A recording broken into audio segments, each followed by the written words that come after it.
Pakistan occupied Kashmir यानी PoK Bharat का इलाका जो दशकों से पाकिस्तान के अवैध कब्जे में है। आज ये इलाका बुरी तरह सुलग रहा है। सड़कों पर आगजनी है, इंटरनेट शटडाउन है, मोबाइल नेटवर्क ठप है, कर्फ्यू लगा है और पाकिस्तानी सेना आम नागरिकों पर अंधाधुंध गोलियां बरसा रही है। आज के इस वीडियो में हम बात करेंगे पीओके की। बताएंगे कि कैसे पाकिस्तानी हुक्मरान और फौज वहाँ की आवाम का खून बहा रहे हैं, कैसे चुनावों के नाम पर एक बड़ा फ्रॉड किया जा रहा है और कैसे पाकिस्तान के रक्षा मंत्री ने वहाँ के लोगों को दुश्मन घोषित कर दिया है। नमस्ते, मेरा नाम है सरवत और आप देख रहे हैं इंडियन एक्सप्रेस हिंदी। शुरुआत करते हैं मौतों के उस आंकड़े से जिसने पूरी दुनिया का ध्यान पीओके की तरफ खींचा है। भारत के विदेश मंत्रालय ने 31 जुलाई को एक बेहद सख्त बयान जारी किया। विदेश मंत्रालय के प्रवक्ता रणधीर जायसवाल ने दुनिया को बताया कि पाकिस्तान के हुक्मरान पीओके में शांतिपूर्ण नागरिकों के साथ कितनी बेरहमी से हिंसा कर रहे हैं। उन्होंने कहा कि अब तक 40 से ज़्यादा लोगों की मौत हो चुकी है, बहुत से लोग घायल हैं। जिन मुजाहिदीनों को पाकिस्तानी इस्टेब्लिशमेंट ने भारत के खिलाफ भारत का खून बहाने के लिए उनको हथियार दिया, उनको ट्रेनिंग दिया, अब उन्होंने अपनी बंदूकें अपने ही देश की तरफ मोड़ लिया है। ये तथाकथित चुनाव पाकिस्तानी तंत्र के लिए एक अपमानजनक अस्वीकृति के समान है। एक हिंसक शासन का सामना करते हुए वहाँ के लोगों ने अंतर्राष्ट्रीय संगठनों से गैरकानूनी हत्याओं की स्वतंत्र जांच की मांग की है। हम आग्रह करते हैं कि अंतर्राष्ट्रीय समुदाय को पाकिस्तान की हरकतों की बारीकी से जांच करनी चाहिए और उसके अत्याचारों के लिए जवाबदेह ठहराया जाना चाहिए। आधिकारिक आंकड़े भले ही 20 से 40 मौतें बता रहे हों, लेकिन सुरक्षा एजेंसियों और ग्राउंड जीरो से जुड़े कुछ सूत्रों का कहना है कि पाकिस्तान की सेना और पुलिस की इस अंधाधुंध फायरिंग में 150 से ज़्यादा शांतिपूर्ण प्रदर्शनकारी मारे जा चुके हैं। तो ऐसे में सवाल उठता है कि पीओके में ये सब हो क्यों रहा है।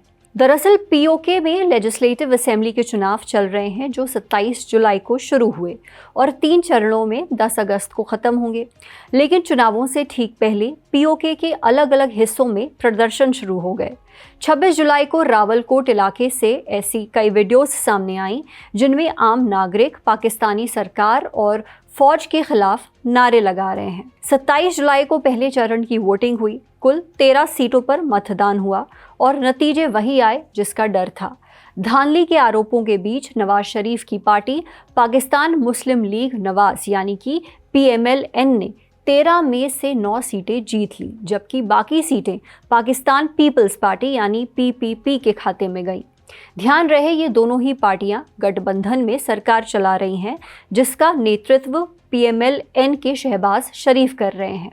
भारत ने इन धांधली वाले चुनावों को पाकिस्तान की एक चाल बताया जिसके जरिए वो अपने अवैध कब्जे को जायज़ ठहराने और मानव अधिकारों के हनन को छिपाने की कोशिश कर रहा है। बात धांधली की हो रही है तो इस पर भी थोड़ा और फोकस कर लेते हैं।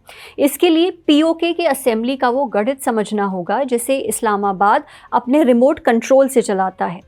इसमें कुल 53 सीटें हैं और इनमें से 45 सीटों पर सीधे चुनाव होता है, जबकि 8 सीटें रिजर्व हैं।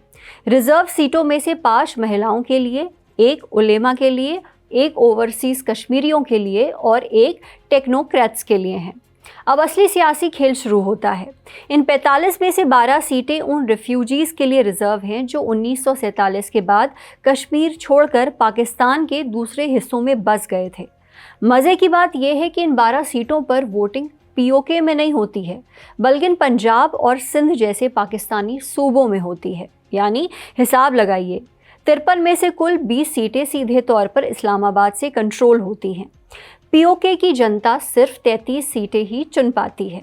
यही वो सबसे बड़ी वजह है जिससे पाकिस्तान की सत्ता में बैठी पार्टी हमेशा पीओके के चुनाव जीत जाती है।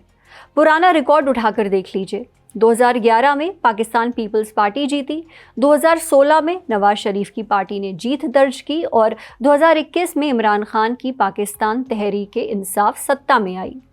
आवाम का साफ आरोप है कि इस्लामाबाद इन सीटों के जरिए असेंबली में अपने वफादार बिठा देता है, जिससे स्थानीय रिप्रेजेंटेशन खत्म हो जाता है और सत्ता की चाबी इस्लामाबाद के हाथ में चली जाती है और इस पूरी नौटंकी का खर्च पीओके की जेब से जाता है।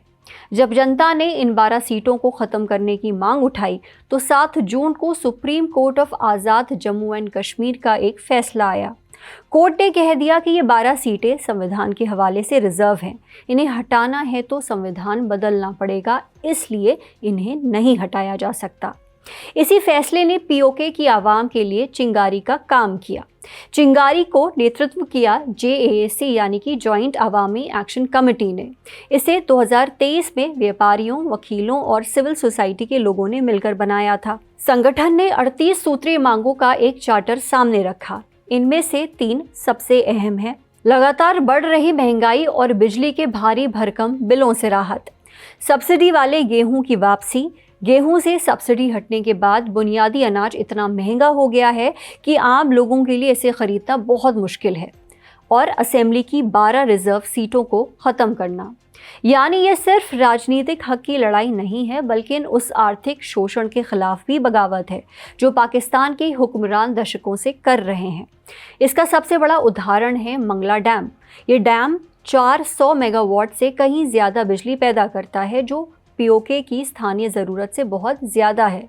लेकिन इसके बावजूद वहाँ के लोगों को 15 से 20 घंटे की बिजली कटौती झेलनी पड़ती है और जो थोड़ी बहुत बिजली मिलती भी है उसके लिए उन्हें लागत से कहीं ज़्यादा बिल चुकाना पड़ता है। जब जेएसी ने इन मुद्दों पर आवाज़ उठाई और प्रदर्शन उग्र हुए तो पाकिस्तानी सरकार और फ़ौज बौखला गई। पीओके की आर्थिक नाकेबंदी कर दी गई। नतीजा सब्सिडी वाले गेहूं और ज़रूरी दवाओं की भारी किल्लत। 5 जून को पीओके सरकार ने जेएसी पर एंटी टेररिज्म एक्ट के तहत बैन लगा दिया।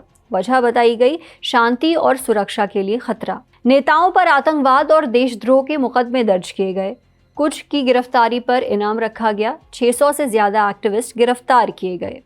जेएसी का दावा है कि चुनाव के पहले चरण के दौरान ही सुरक्षा बलों के साथ हुई झड़पों में उनके कम से कम 14 कार्यकर्ता मारे गए हैं और 2 दर्जन से ज़्यादा घायल हुए हैं।